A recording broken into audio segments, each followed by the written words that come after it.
Here is a secret that takes a lot of pressure off.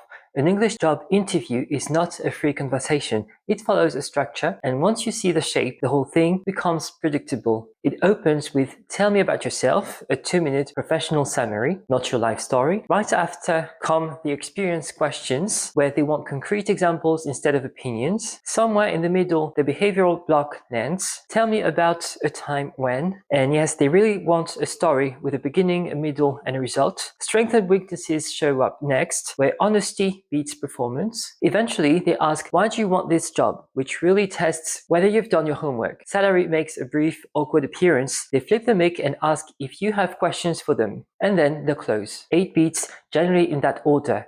And that is exactly what we're covering today, one block at a time. Let's go. Part 1, tell me about yourself. Almost every interview opens with that same deceptively simple question. Most people treat this as a personal introduction, where they grew up, what they studied, how they ended up in this field. But that is not really what the interviewer wants. They want a professional summary, around 2 minutes, structured in 3 steps. Present, past, future. Starts with who you are professionally right now, then the 1 or 2 key experiences that got you here, then connect it to this moment. Why this role? Why this company? Why now? Here are some useful phrases. I'm currently working as, I have a background in, I've spent the last few years working in. The goal isn't to say everything, it's to make them want to ask more. Part 2, talking about your experience. Once you're past opening the summary, the interviewer will start digging. And that's where the rule change. They'll pick one role, one experience, and ask you to go deeper. When that happens, in English professional culture, interviewers want examples, not opinions or general statements. Saying, I'm a good communicator is weak. Anyone can say that. Instead, you could say,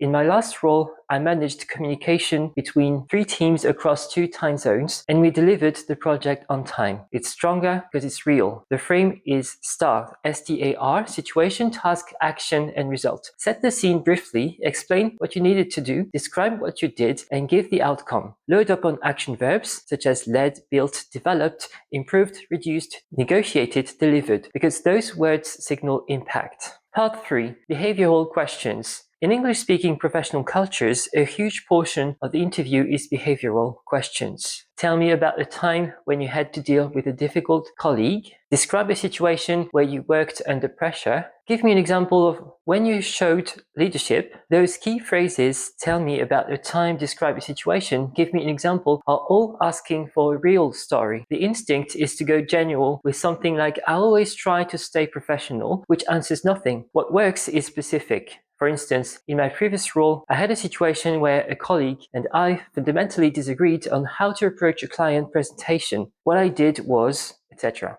Grounded, honest, structured. Part 4, strengths and weaknesses. 2 questions everyone dreads.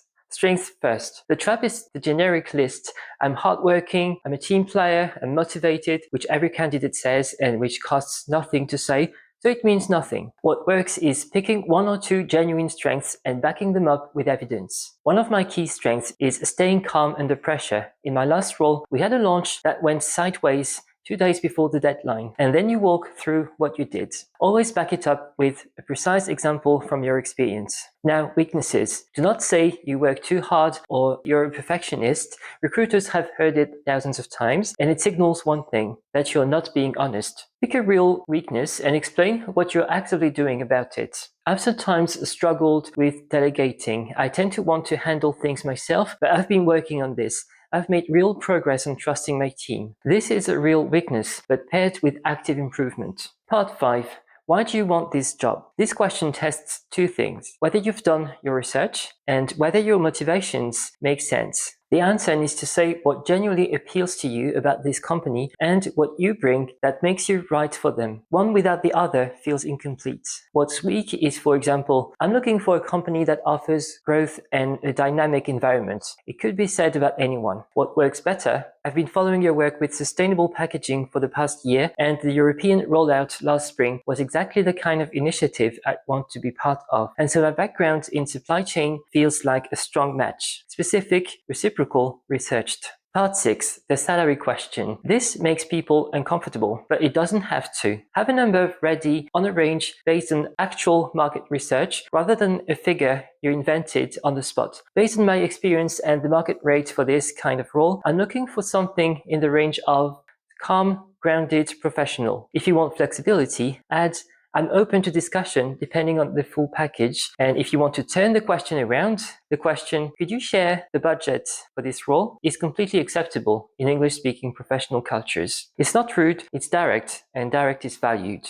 Part 7. Your questions for them. Do you have any questions for us? It's not a formality, it's part of the interview. The worst response is, no, I think you've covered everything, because it signals you didn't prepare or you're not actually interested. Prepare 3 or 4 real questions. They should apply specifically to the position, but here are a few examples. What does success look like in this role in the first 6 months? What are the main challenges someone in this position typically faces? How would you describe the team culture? And always end with, what are the next steps in the process? It's professional, practical, and you leave knowing exactly what happens next. Part 8. Closing and following up. Last impression time. Use it. Thank you so much for your time. I've really enjoyed learning more about the role and the team. I'm very excited about this opportunity. I look forward to hearing from you. Then after the interview, if you have the recruiter's email, send a thank you note the same day. Just 3 sincere professional sentences. Most candidates